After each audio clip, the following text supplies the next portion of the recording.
여러분 인생을 살아가다 보면 역경과 고난이 닥칠 때가 있습니다. 모두에게 고난과 역경이 한 번도 없었다 하는 사람은 거의 없죠. 근데 그 역경에서 좌절해버리고 그 인생을 그냥 끝내버리는 사람이 있습니다.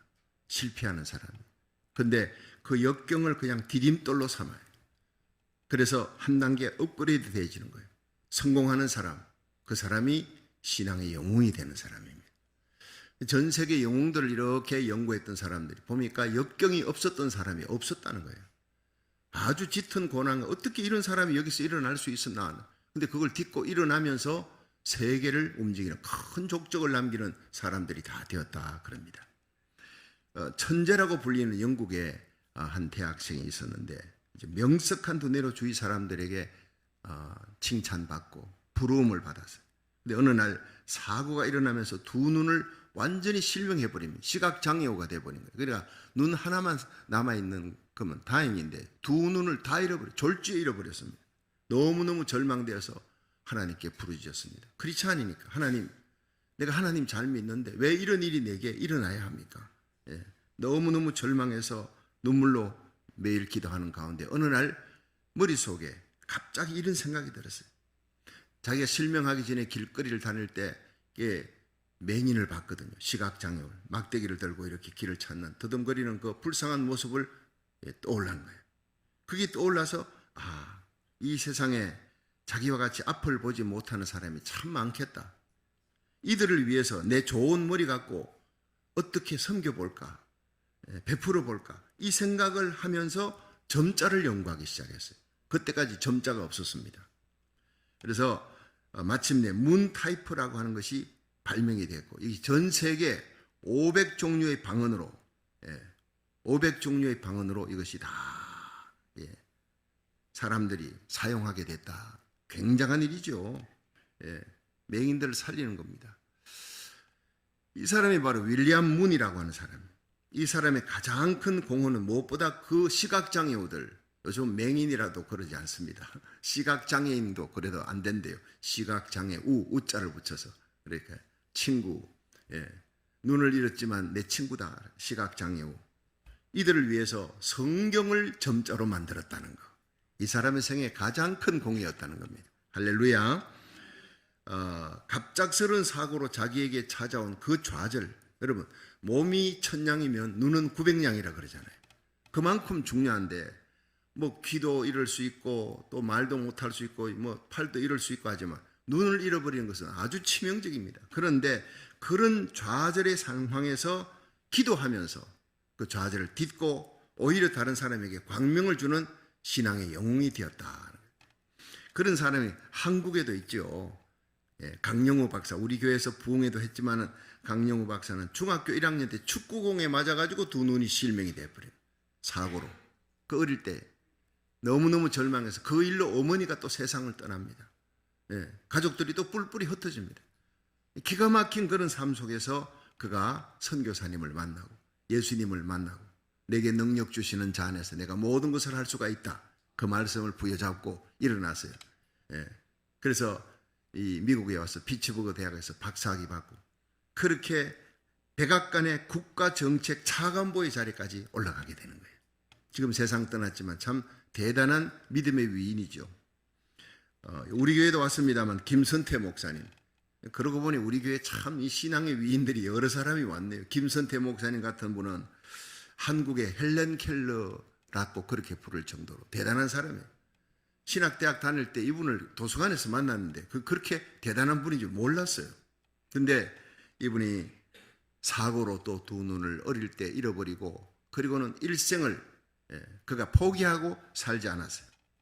그래서 열심히 공부해서 마침내 박사학위를 3개나 받습니다. 물론 또 명예박사도 받고 이렇게 하지만 한국의 헬렌 켈러다. 신앙의 성공자다. 지금도 실로암 병원의 병원장으로 연세가 많지만 참 많은 사람들의 눈을 띄워주고 있는, 열게 해주는 그런 굉장한 사람이에요. 여러분, 우리가 어려움과 좌절을 닥칠 때 그걸 딛고 일어나기를, 여러분도 신앙의 영웅이 될 수 있습니다. 딛고 일어나는 하나님 앞에 저와 여러분이 귀하게 쓰임받을 수 있기를 주의 이름으로 축원합니다. 기독교 역사의 이 베드로의 이름은 빠질 수 없는 신앙의 위인이에요. 이 사람이 좌절하잖아요. 예수님 십자가 지고 가는 그 길에 좌절하고 예수님을 모른다고 부인하고 맹세해 뿌리고 그 도망치고 통곡하고 일생에 이런 좌절이 없어요. 그렇지만 디베랴 바닷가에 찾아오시는 예수님을 만나고 신앙의 영웅으로 지금까지 여러분 기독교 역사에 이 베드로의 이름을 빠질 수가 없습니다. 얼마나 귀한 이름인지. 이 베드로가 누가복음 5장의 게네사렛 호숫가에서 처음 예수님 만나는 거예요. 예수님의 부름을 받고 3년 동안 열심히 예수님을 따라다니며 그 말씀과 많은 기적을 보았습니다. 그런데 십자가 지기 전에 오늘 너희들이 다 나를 떠난다 하니까 화들짝 놀라면서 아 예수님 그런 일이 있을 수 없습니다. 다 떠나도 나는 절대로 떠나지 않을 겁니다. 그랬는데 예수님께서 오늘 밤 네가 다 굴기 전에 나를 3번 부인할 것이다. 그리고 난 다음에 대제사장 가야바의 뜰에서 예수님을 모른다고 3번 예수님 말씀대로 부인합니다. 예수님 면전에서 저주하고 맹세까지 합니다. 그 순간 닭소리가 울리는 것. 아, 예수님이 네가 오늘 다 굴기 전에 3번 나를 부인하리라. 그 말씀이 생각나서 밖으로 뛰어나가 통곡합니다. 자, 여기서 그냥 끝나버렸다면 베드로는 기독교사에서 이름이 나오지 않는 사람이에요. 다시 일어납니다. 그 통곡에서 그 실패와 좌절한 삶에서 다시 일어나는 거예요. 어떻게 다시 일어나는가? 어떻게 이런 기독교사의 찬란한 기둥으로 위대한 신앙의 인물로 하나님의 교회의 반석으로 세워졌는가? 우리가 살펴보면서 은혜 받는 시간 되기를 주의 이름으로 축원합니다. 첫째로 피곤한 우리들의 삶의 현장에 예수님이 찾아오신다. 그것이 바로 복음입니다. 우리 요한복음 21장 5절에서 6절 한번 읽어보겠습니다. 시작. 예수께서 이르시되 얘들아 너희에게 고기가 있느냐 대답하되 없나이다. 가라사대 그물을 배 오른편에 던지라 그리하면 얻으리라 하신대 이에 던졌더니 고기가 많아 그물을 들 수 없더라. 아멘. 자, 이 예수님이 부활하셨죠. 부활하셨는데 제자들에게 나타난 거예요. 다락방에 숨어있는 제자 나타났는데 그때 베드로도 있었습니다. 근데 예수님을 만나서 예수님께서 평강이 있을지어다. 못 박힌 그 손 보여주고 창자국도 보여주고 너희들이 복음을 전해라. 누이 죄든지 사하면 사해질 것이다. 이렇게 말씀해 주시는 거예요. 자, 그런데 예수님께서 말씀을 하시고 그 제자들, 예수님의 제자들이 평강을 얻지요. 놀라운 은혜를 받습니다. 아, 예수님이 살아나셨구나 기뻐합니다. 그런데 베드로는 기뻐하지 않는 거예요. 도망치는 거예요. 예수님 부활하신 예수님 나타났는데 누구보다 기뻐해야 될 이 베드로가 도망을 치는 거예요. 자꾸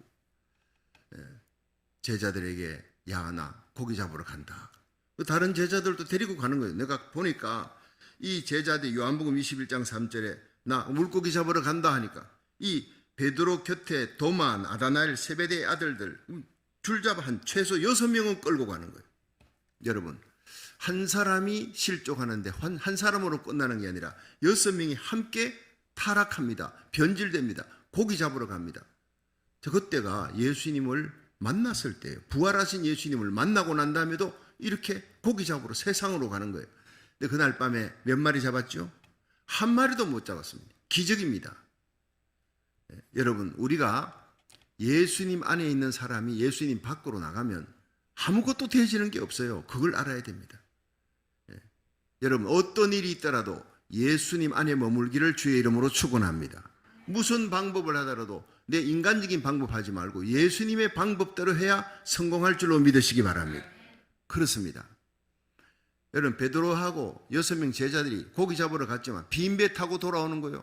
밤새도록 고기 잡아 얼마나 피곤했을까. 빈배 타고 돌아오는 인생. 여러분, 냉장고 안에 넣었던 고기가 냉장고 밖에 내놨다 끄집어냈다가 집어넣었다 하면요 빨리 상합니다. 아예 냉장고에 넣지 않은 고기보다 훨씬 빨리 상하는 거예요. 여러분, 우리는 예수 안에 있어야 되는 거예요. 죽어도 예수 안에 있어야 돼요. 어떤 일이 있어 기도하면서 아무리 힘들고 어려웠고 속상해도 예수님의 방법으로 말씀대로 해야지 내 인간적인 방법으로 하면 안 되는 거예요. 고기 잡으러 갔지만 한 마리도 못 잡고 빈배 타고 돌아왔어요. 그런데 그 빈배 타고 돌아오는데 그 무태 누가 한 사람이 소리를 지릅니다. 배 오른편에 그물을 던져라. 그러니까 사람들이 그 그물을 던졌더니 고기가 어마어마하게 잡혔어요. 몇 마리 잡혔죠? 153마리 잡혔어요. 그물이 찢어질 것 같이 많이 잡혔습니다. 이게 바로 뭐냐? 바로 주님의 음성을 듣는 거예요. 나중에 여러분 살아가면서 결정적으로 어려울 때 주님의 음성을 듣도록 매달려 기도하시기를 주의 이름으로 축원합니다. 주님 음성 들으면 해결되는 거예요. 이게 뭐냐? 내 그물을 오른편에 던져라. 여러분 낮에는 그물 던지면 고기 안 잡힙니다. 아십니까? 제가 이제 그 검곡교회라고 이 포항 쪽으로 가면 한국에서 교회가 있는데 그 시골 교회 부흥회를 갔더니 부흥회 거기에 장로님이 두 분 계시는데 두 분 다 어부예요. 고기 잘 잡는 전문가들인데 제가 거기 가서 설교를 낮 공부하는데 성경 공부 시간에 오신 거예요. 아니 낮에 열심히 일하고 고기도 잡고 해야 되는데 왜 장로님들 어부인데 고기 잡으러 안 가느냐고 제가 설교 끝나고 물었더니 막 웃으면서 목사님 몰라서 그래요. 낮에는요 고기 잡을 수 없어요. 그물을 치면 그물 그림자보다도 고기가 더 빨라요. 그림자가 쫙 드리워지는 순간 순식간에 번개같이 도망가요. 한 마리도 못 잡아요. 그걸 언제 잡습니까? 밤에 잡습니다. 밤에 잡아야 고기가 많이 잡힌다는 거예요. 그렇구나. 그때 알았으니 그 다음부터 성경이 풀리는 거예요. 이 예수님이 배 오른편에 그물을 잡아 밤새도록 잡았잖아. 밤에 잡았는데 그게 한 마리도 못 잡히는 게 희한한 일인데 낮에는 그물 던지면 그물의 그 그림자 때문에 이 고기들이 도망치는 거예요. 상식이 안 맞는 거예요. 근데 예수님의 말씀대로 하니까 153마리가 잡혔더라. 근데 그물이 안 찢어졌더라. 기적인 거예요. 할렐루야. 여러분 우리 예수님의 방법대로 살아서 날마다 기적이 상식이 되는 교회를 이루어 나가기를 주의 이름으로 축원합니다. 11절에 보니까 시몬 베드로가 올라가서 그물을 육지에 끌어올리니 가득히 찬 큰 고기가, 그러니까 고기가요 큰 고기래요. 큰 고기 153마리 이같이 많으나 그물이 찢어지지 아니했더라. 그래서 여러분 모나미 볼펜 알지요? 모나미 볼펜 이 세계적인 볼펜이 됐잖아요. 그분이 망했어. 망해가지고 이제 기도원에 들어가서 하나님 살려달라고 막 기도하는데 이 말씀이 하나님께서 기도하는 가운데 환상같이 말씀을 주시는 거예요. 153마리 네 오른편에 그물을 던져라. 이때까지 네 방법대로 했지만 이제는 하나님의 방법이 그게 오른편입니다. 내 방법이 아니라 하나님의 방법대로 한번 해봐라. 눈물이 펑펑 쏟아지는 거예요. 그래서 이제는 내가 하나님 말씀대로 내가 새롭게 사업 시작하면 11조 잘하겠습니다. 그동안 사업 잘 된다고 주일 빼먹고 바쁘다고 수요일 빼먹고 새벽 기도도 안 나가고 그러니까 다 망해버렸어요. 빈배가 됐어요. 이제 무슨 일이 있어도 내 새벽 기도 안 빠질게요. 주일날 성수주일 하겠습니다. 11조 하겠습니다. 그랬더니요 정말 그 사업을 하나님께서 불일 듯이 일으켰어요. 세계적인 기업이 되게 만들었어요. 할렐루야. 모나미 153 얘기를 여러분 잘 아실 거예요. 왜 153을 적어놨느냐? 바로 예수님께서 배 오른편에 던져라. 새롭게 시작하라. 너 방법 말고 내 방법으로 시작하고 기도하고 시작하고 말씀대로 성수주의라고 11조하고 하나님 뜻대로 하면 하나님이 채워주신다. 하나님에게 바치면 하나님이 책임져 주신다. 그래가지고 했기 때문에 모나미 153을 제가 그걸 읽고 정말 감동이 됐어요. 전 세계 수억 개가 팔렸는데 그게 전부 다 모나미 153이라는 걸 사람들이 모르잖아요. 저와 여러분이 어떤 일이 있어도 하나님의 방법대로 살아가기를 주의 이름으로 축원합니다. 그러면 기적을 일으키는 거예요. 인생은 기근시에도 풍요의 축복을 줘요. 하나님 주시는 복은 절대 찢어지지 아니하는 복인 줄로 믿으시기 바랍니다. 9절에 보니까 육지에 올라보니 숯불이 있는데 그 위에 생선이 있고 떡도 있더라.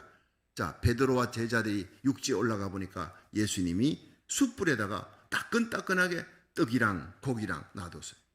밤새 피곤하잖아요. 한 마리도 못 잡고 먹을 것도 없고 얼마나 배고프고 피곤한데 허겁지겁 그걸 먹는 거예요. 예수님의 배려입니다. 여러분, 숯불에다가 따뜻한, 그냥 떡이 아니에요. 따뜻한 따끈따끈한 최고의 양식을 준비해 놨어요. 예수님은 우리에게 좋은 것이 아니라 원더풀, 제일 좋은 것을 항상 준비하는 줄 믿으시기 바랍니다. 내 영혼의 구주만 아니라 내 육신의 모든 삶의 문제도 해결하시는 구주인 줄로 믿으시기 바랍니다. 그렇습니다. 근데 예수님께서 이제 숯불을 피웠어요. 모닥불도 있을 텐데 왜 하필 숯불이냐? 여러분, 여기 초점을 한번 맞춰보세요. 거기 떡과 구운 생선을 딱 만들어 놓고 다 먹고 난 다음에 베드로를 부르는 거예요. 자, 예수님 베드로한테 할 말이 많습니다. 그렇죠? 너 왜 나를 그렇게 배신을 쉽게 할 수 있느냐? 자, 이 베드로하고 얘기하고 싶은데 예수님은 떡부터 다 먹고 난 다음에 많은 경우에 부부싸움이 어디서 일어나? 식탁에서 일어납니다. 밥 먹고 난 다음에 얘기를 이제 차근차근 풀어나가면 좋을 텐데 밥을 먹다가 속에 꼭 받치니까 왜 아까 그랬어? 이 얘기하다가 뭐 밥 날라가고 그냥 숟가락 날라가고 끝나는 거예요. 예수님은 그렇게 하지 않았어요. 예수님은 일단은 배려하고 따뜻하게 밥 다 먹고 그리고 난 다음에 예수님 베드로를 따로 부르는 겁니다. 근데 베드로가 예수님의 눈을 쳐다봤을까요? 못 봤을까요? 못 봤다. 나는 100% 베드로가 예수님의 눈을 쳐다볼 수 없었어요. 왜냐? 아니 빨리 예수님께서 너 나 좀 보자. 밥 먹기 전에 나하고 할 일이 좀 있어. 그러고는 얘기했으면 참 나은데 예수님이 그냥 쳐다보고 웃고 쳐다보고 앉아있는 것만 해도 아무 말도 안 하고 앉아있는 게 베드로가 너무 찔리는 거예요. 3번이나 예수님 모른다 그랬잖아요. 저주하고 맹세하고 도망쳤는 자기를 쳐다보고 거기다 고기와 떡을 구워놓고 그리고는 잘 먹으라고. 그럴수록 아픈 거예요. 그럴수록 괴로운 거예요. 고름은 짜야지, 그렇죠? 고름을 넣고 다니면 어때요? 걸어 다닐수록 아파요. 짜내야 되는 거예요. 근데 베드로하고 예수님이 이 고름 짜는 시간이 이제 조금 있다 나옵니다. 그러니까 예수님이 쳐다보고 따뜻하게 웃고 아무 말도 안 하고 있는 그것이 너무너무 심리적으로 부담이 되고 빨리 도망치고 싶은 거예요. 그 자리를 벗어나고 싶은 거예요. 그런데 숯불을 딱 피워놓고 그 숯불을 이글거리는 숯불을 예수님도 보고 베드로도 보고 있는 거예요. 그렇죠?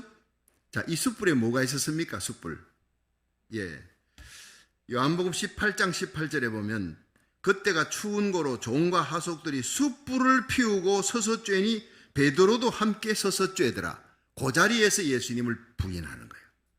비자, 계집종 차례대로 나타나서 근데 갈릴리 사람 아니 사투리가 보니까 예수님 제자 맞네. 주위에서 얘기하니까 아니야, 너 절대 그럴 리 없어. 저주하고 나중에 맹세까지 하고 닭이 오니까 도망칩니다. 그게 바로 숯불가에서 일어난 일이에요.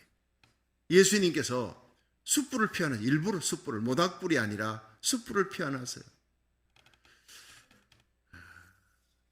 정말 숯불가에 앉혀놓고 배신했던 그 자리를 다시 기억나게 하시는, 닭울음 소리도 다 기억나게 하시는, 주님을 부인하고 배신했던 그 자리, 그 장면, 거기서 베드로는 다시 주님의 손을 잡고 일어나야 하기 때문에 다시 그 자리에 앉혀놓은 거예요. 그런 경험이 없이 재출발을 기대할 수가 없기 때문에. 그래서 처음 사랑을 어디서 잃었느냐? 잃어버린 그 처음 사랑으로 돌아가라. 그렇지 않으면 결코 내가 너를 쓸 수가 없다. 여러분, 에베소 교회를 향한 주님의 말씀 아닙니까? 제가 이제 4월 15일 되면 한국에 가서 한 달 반 있다가 집회도 하고 또 어머님 백순도 있고 해서 가는데 제가 꼭 가면, 한국에 가면 아무리 바빠도 제가 가는 곳이 있습니다. 아무도 데려가지 않습니다. 혼자 가는 곳이. 택시 타고 혼자 갑니다. 대구산 기도원입니다.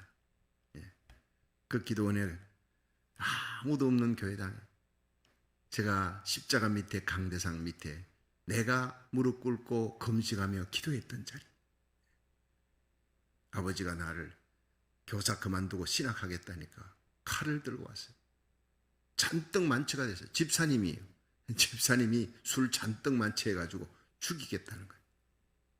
아버지 버리고 너 예수님 믿고 아버지 버리고 난 아버지는 이제 은퇴하고 너만 쳐다보는데 네가 부름받고 사명받고 신학하겠다고 넌 내 손에 죽어야 돼. 이렇게 배은망덕하고 불효하는 자식은 죽여버려야 돼요. 제 아버지 성격이요. 정말 하면 한다. 술김에도 찌를 수 있는 사람이에요. 내가 그 성격을 아니까 큰일 났다. 근데 기도하는데 하나님께서 평안을 주셨어요. 아버지가 저에게 너 나를 택할래? 하나님을 택할래? 둘 중에 하나를 택하라. 나는 아무도 버릴 수가 없습니다. 하나님 아버지도 귀하고 우리 아버지도 귀합니다 했더니 그런 소리 하지 마라. 둘 중에 하나 택해라. 오늘 끝내자는 거예요. 칼을 들고 제 목에 들이대고 둘 중에 하나 택하라는데 어떻게 아버지가 이럴 수가 있냐 이러고 그럼 팍 찔러버립니다. 우리 아버지 성격에. 주여 내게 지혜를 주옵소서. 근데 마음이 그렇게 평안한 거예요. 그리고 제 입에서 뭐가 나오느냐. 아버지가 나를 죽이면 난 순교자가 돼요. 그래서 예수님 계신 곳 어머니 하늘나라 가신 그곳에 가서 예수님 만나고 어머니 만나면 난 좋습니다. 그러나 아버지는 비존속 살해 혐의로 아들을 죽인 죄로 교도소 들어갑니다. 내가 어떻게 아버지를 죽이고 교도소 들어가요? 나 아들을 죽이고 교도소 들어가는 그 아버지 모습을 내가 하늘나라에서 어떻게 내가 보겠습니까? 그러니까 내가 죽을 거예요. 내가 스스로 굶어서 죽을 거예요. 내가 하고 싶은 게 40일 금식기도인데 40일 금식기도 하면 대개 5명 중에 3명은 죽습니다. 내가 40일 금식하고 그때 살아서 내려오면 그때 죽여도 돼요. 아버지 손에 내가 죽을게요. 그래? 아버지 가만히 생각해 보더니 그게 수지 맞는 것 같거든요. 자기 손으로 죽으면 진짜 교도소 가는 거예요. 아들 죽였다는 걸로. 제가 하나님 주신 지혜로 차근차근 얘기했는데 아버지가 그러면 너 기도원에 가서 내려오지 마. 내려오는 날은 내게 죽는 날이야. 서서히 10% 말씀하시고 저는요. 대구 기도원 들어가는 그 돈 375원 지금도 잊어버리지 않습니다. 편도입니다. 돌아오는 생각을 하지 않고 편도 그리고는 자동차 타고 버스 타고 대구 기도원에 들어갔어요. 21일 동안 금식했습니다. 21일 만에 거기서 하나님의 음성을 처음으로 들은 거예요.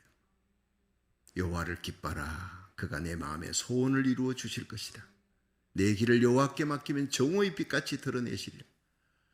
일어났어요. 도대체 어디서 들리는 음성인지, 얼마나 향기로운 향취가 터지는지, 그 향기가 어디서 나는지 깜짝 놀라서 둘러봐도 그 기도원에는요 꽃향기 나는 꽃이 아무 데도 없는 곳이에요. 하여튼 희한한 경험을 하고 말할 수 없는 기쁨으로 막 큰 높은 산꼭대기까지 막 찬송하며 뛰어 올라갔어요. 그리고 제 신학하는 길이 열렸어요. 기적같이 열렸어요. 대학원, 박사 코스까지 11년을 제가 제 학비 내가지고 공부한 적이 없습니다. 기도하면 하나님이 누구를 통해서든 다 채워주셨어요. 할렐루야. 믿음의 근육이 탄탄해졌습니다. 저는요, 사막에 던져놔도 개척할 수 있는 용기가 있는 사람이에요. 하나님 살아계심을 날마다 체험하며 살아가기 때문에. 그리고 난 다음에 그 아버지가 변화됩니다. 저를 통해 기적을 보고 우리 아버지가 완전히 변화되었어요. 그리고 일생을 저를 위해 새벽마다 2시간씩 기도하는 기도의 아버지로 바뀌어진 거예요. 여러분, 그 자리를 내가 어찌 잊을 수가 있겠습니까? 아무리 바빠도 대구산 기도원, 내가 주님을 만난 자리, 절대절명의 위기 앞에서 하나님의 음성을 들은 자리, 내 인생의 목회자의 길로 가면서 제가 많은 부흥회를 하면서 이런 간증을 하면요, 많은 성도들이 큰 은혜를 받습니다. 죽으면 죽으리라. 마음과 뜻과 정성을 다해 목숨을 다해 하나님 사랑하면 하나님이 모든 것 책임져 주십니다. 내 아버지까지도 변화시켜 주십니다. 할렐루야. 부흥회 가운데 제일 큰 은혜 받는 부분이 바로 그 부분입니다. 우리가 하나님 나라 의를 구할 때 모든 것 다 하시는 하나님을 믿으시기 바랍니다. 때로는요, 목회하다가 이민 목회하다가 힘들고 지치고 피곤할 때 제가 그 자리에 갑니다. 홀로 갑니다. 십자가 밑에 무릎을 꿇으면 아무 말이 없어도 주님의 음성이 들려옵니다. 여호와를 기뻐하라. 그가 네 마음의 소원을 이루어 주시리라. 그 음성이 저 마음을 울립니다. 눈물이 펑펑 쏟아져요. 한참을 울고 나면 회복이 됩니다. 아무 얘기 없어도요, 눈물이 쏟아지는 그 자리, 주님의 음성을 듣는 자리, 내가 그때 일어났었지. 아무리 어려운 일이 있어도 나는 이때 죽은 거야. 이 자리에서 나는 죽은 거야. 내가 그리스도 예수와 함께 십자가에 못 박혔나니 그런즉 이제는 내가 사는 것이 아니라 내 안에 그리스도께서 사신 것이라. 이제 내가 육체 가운데 사는 것은 나를 사랑하사 나를 위해 자기 몸을 버리신 하나님의 아들을 믿는 믿음 안에 사는 것이니라. 갈라디아 2장 20절. 그 말씀을 저는 그 자리 대구산 기도원 기도하는 눈물의 기도의 자리에서 하나님의 음성 듣고 하나님 말씀 받고 다시 일어납니다. 아무리 어려워도 일어날 수 있는, 그리고 아무리 좌절되고 절망된 상황에서도 다시 일어날 수 있는 새 힘을 얻게 되는 것입니다. 그래서 여기까지 오는 것입니다. 여러분, 중세 유럽의 이 예배당에 첨탑인데 이 예배당 꼭대기의 첨탑에 십자가를 계속 많이 달지 않습니까? 대개 십자가를 달아놓아요. 지금 여기 교회도 십자가 달아놓고 한데, 그런데 십자가보다 더 많은 것을 달아놓은 것이 있대요. 그게 뭐냐? 닭을 조각했어요. 닭 모양을 조각해서 십자가 달아놓은 그 자리에다가 닭을 조각했어요. 왜냐? 교회는 바로 회개의 공동체라는 거예요. 전설에 의하면 베드로가 로마에 가서 설교하다가 많은 사람들이 베드로 설교 들으려고 모여와서 동굴에 모여왔어요. 그 설교하다가 밤새워 설교합니다. 예수님의 말씀 전하다가 멀리서 꽃기호 하는 먼동이 틀 때 닭소리가 들리면요, 베드로가 설교를 못하는 거예요. 목이 메이는 거예요. 예수님 부인했던, 네가 닭 울기 전에 나를 3번 부인하리라, 그 말씀이 생각하면, 닭소리만 나면 예수님 부인했던 그 소리, 그 생각이 났어요. 그 자리에서 그냥 흐느껴 울고 주저앉아서 운다는 거예요. 마가복음 14장 72절에 닭이 곧 2번째 울더라. 이에 베드로가 예수께서 자기에게 하신 말씀, 곧 닭이 2번 울기 전에 네가 3번 나를 부인하리라 하심이 기억되어 생각하고 울었더라. 여러분, 우리가 생각하고 눈물 흘릴 수 있는 성도, 귀한 성도입니다. 생각하고 하나님 말씀 듣고 생각하고 찬송하고, 여러분 이 시대를 바라보며 다가올 시대를 생각하면서 하나님의 말씀을 생각하면서 눈물 흘릴 수 있는 그런 기도의 자가 되기를 주의 이름으로 축원합니다. 이 베드로의 눈물이 평생을 가는 거예요. 닭소리만 듣고 생각하고 우는 그 눈물이 평생을 가는 그 아픔이 오순절 마가의 다락방에서 몸부림치며 기도했어요. 120명이 기도할 때 가장 처절하게 몸부림친 사람이 누구겠느냐? 베드로였어요. 저는 베드로였어요. 예수님을 3번이나 부인했어요. 누구보다 사랑받은 수제였는데, 수제였는 내가 어찌 내가 그럴 수가 있습니까? 주님, 이 자리에 앉아 기도할 수 있는 자격도 없습니다. 내게 성령을 부어 주옵소서. 내 힘으로 능으로 살아갈 수 없습니다. 성령의 능력으로 살아갈 수가 있습니다. 성령을 받게 하여 주시옵소서.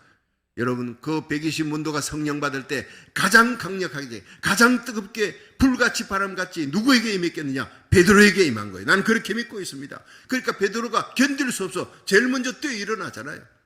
설교하는 거예요. 너희가 죽인 십자가에 죽인 예수를 하나님이 살리셨다. 우리가 받는 이 방언이나 이 놀라운 역사가 바로 살아나신 예수님이 하나님께 가서 우리에게 부어주신 것이다.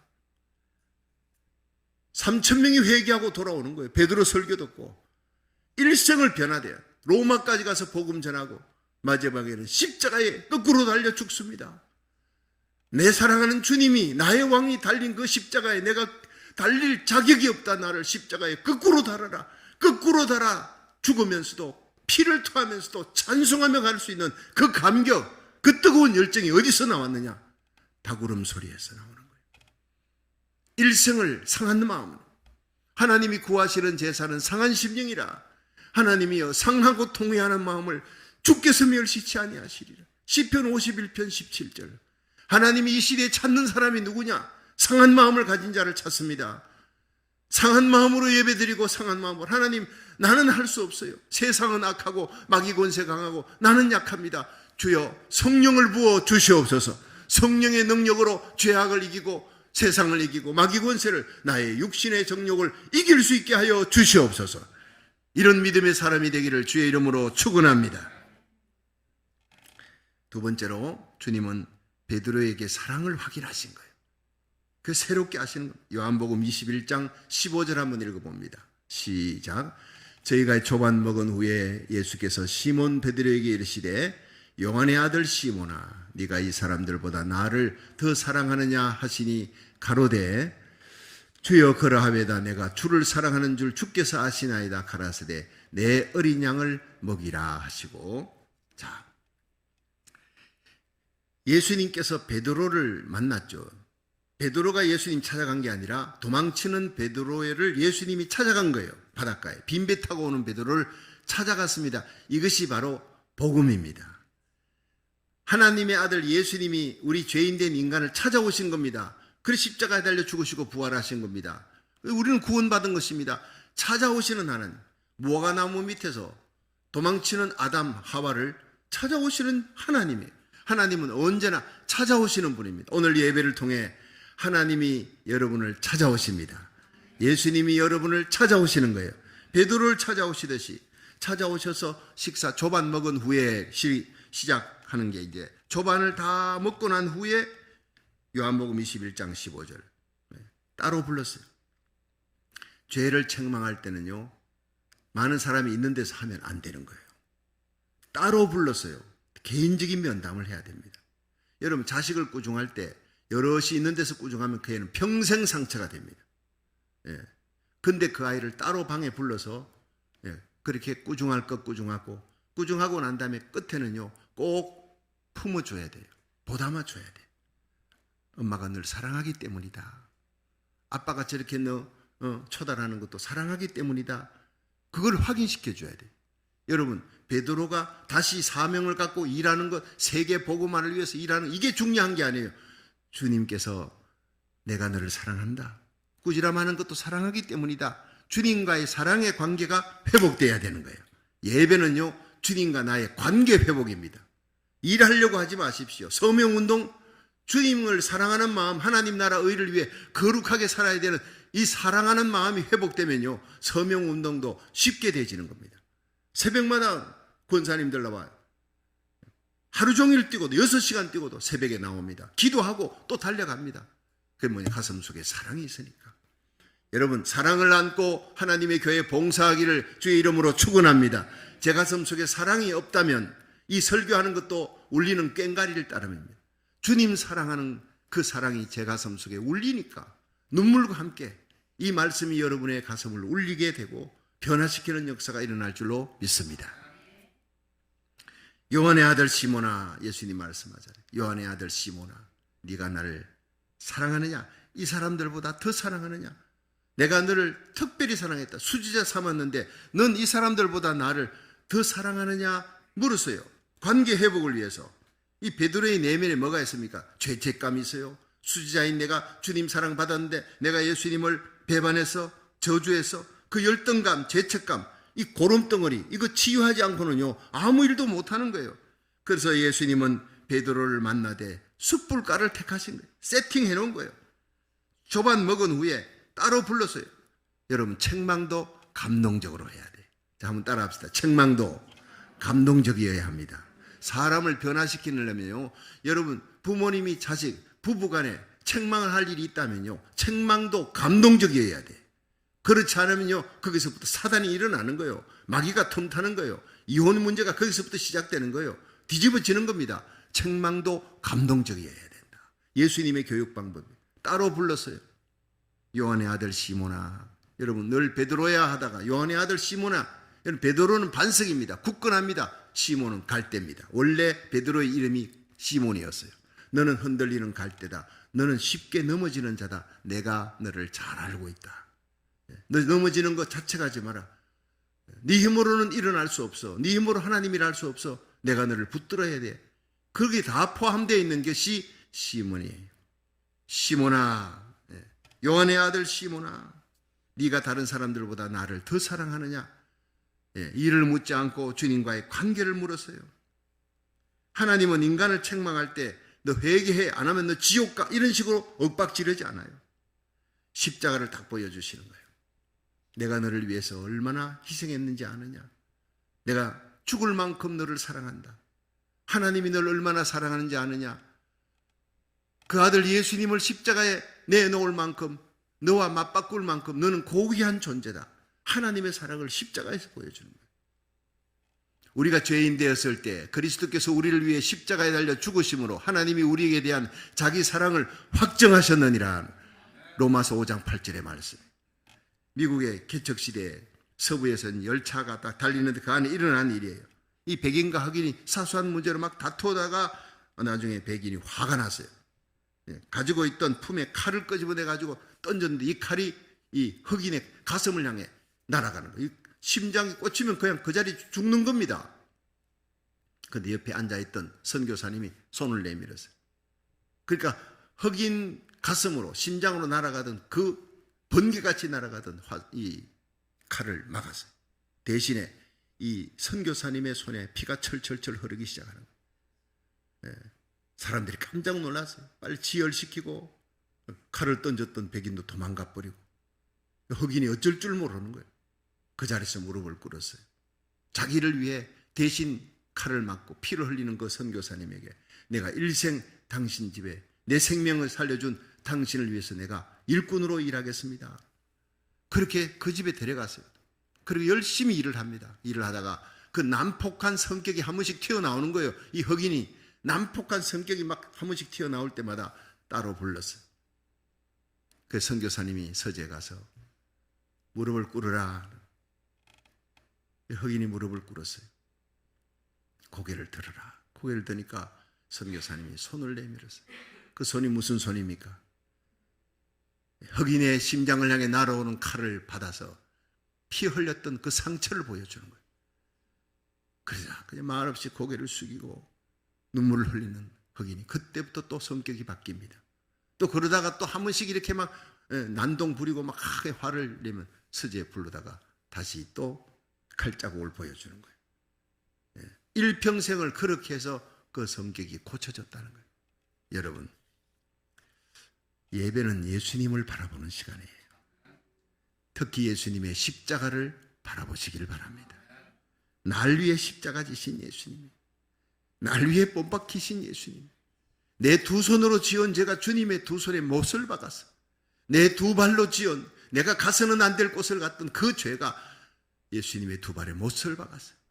내 생각으로 품었던 모든 죄들이 주님의 가슴에 심장에 못을 박았어요. 내 머리로 품었던 세상 기쁨, 불순종의 죄악이 주님의 머리에 가시멜류관을 씌웠어요. 모두가 나 때문이었어요. 날 살리기 위해 주님이 십자가 달렸고 나에게 웃음을 주시기 위해 주님이 통곡하며 가셨어요. 나에게 의의 세마포, 그리스도의 신부로서 아름다운 세마포옷을 입히시기 위해 그 수치와 부끄러움을 가려주고 아름답고 흰 세마포옷을 입혀주시기 위해 우리 주님이 발가벗게 오시고 수치와 부끄러움을 당하셨어요. 위대한 교훈이 갈보리의 십자가에서 이루어진 겁니다. 예수님은 예수님 배반하고 바닷가로 도망치는 베드로에게 찾아오셔서 요한의 아들 시몬아, 네가 나를 사랑하느냐 물으셨어요.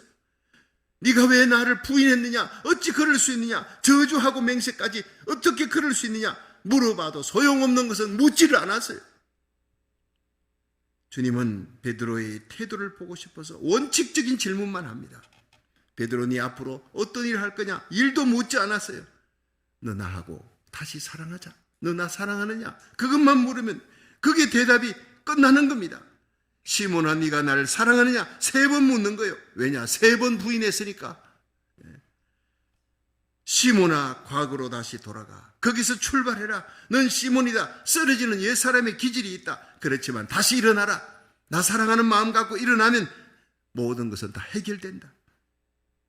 여러분, 베드로의 문제는 예수님을 배반했다는 사실보다 주님에 대한 사랑이 식어졌다. 디스커넥트 해버린 거예요. 이제 주님께로부터 도망치는 것이 지금 더 문제입니다. 베드로에게 이 사랑의 동기가 회복되니까 모든 것이 다 회복된 줄로 믿으시기 바랍니다. 위대한 사도로 쓰임받는 거예요. 여러분, 우리는 어떤 문제보다 더 급선무가 있습니다. 예수님 사랑하는 뜨거운 마음에, 첫사랑의 그 마음의 동기가 회복되는 역사가 오늘 이 예배 가운데 저와 여러분의 가슴 속에 다시 불을 붙을 수 있기를, 여러분 꺼져가는 불씨가 다시 타오를 수 있기를 주의 이름으로 축원합니다. 예수님 사랑합니다. 내 구주 예수를 더욱 사랑, 눈물로 고백할 수 있는 예배 시간 되기를 바랍니다. 마지막 세 번째, 예수님은 사명을 확인시킴으로 관계를 회복시켰어요. 요한복음 21장 17절을 읽어봅니다. 시작. 세 번째 가라사대 요한의 아들 시몬아, 네가 나를 사랑하느냐 하시니 주께서 세 번째 네가 나를 사랑하느냐 하심으로 베드로가 근심하여 가로되 주여 모든 것을 아시오매 내가 주를 사랑하는 줄을 주께서 아시나이다. 예수께서 가라사대 내 양을 먹이라. 아멘. 자, 여러분, 우리가 실패했다고 하나님이 우리 일감을 뺏고 직분을 뺏고 하나님 그러지 않습니다. 은혜의 하나님입니다. 은혜로 찾아오셨고 은혜로 구원시켜 주셨고 은혜로 직분 주었는데, 목사, 장로, 권사, 집사, 성도란 이름 붙여주었는데 하나님이 은혜로 다시 그 일할 수 있도록, 영광스럽게 일할 수 있도록 하나님께서 세워줄 줄로 믿으시기 바랍니다. 네. 주님은 실패로 인해 좌절한 내게 다가오셔서 감동적으로 책망하면서, 그리고 내가 주님 사랑합니다 이렇게 오늘 고백만 하면, 그래 됐다 됐어 이제 털고 일어나 다시 시작하자. 내 양을 먹여라. 내 어린 양을 쳐라. 윤주일학교 아이들 어린 양을 먹여라. 내 양을 치라. 목양입니다. 내 양을 먹이라. 하나님 말씀 잘 가르치라. 그니 말씀 가르치는 거 설교입니다.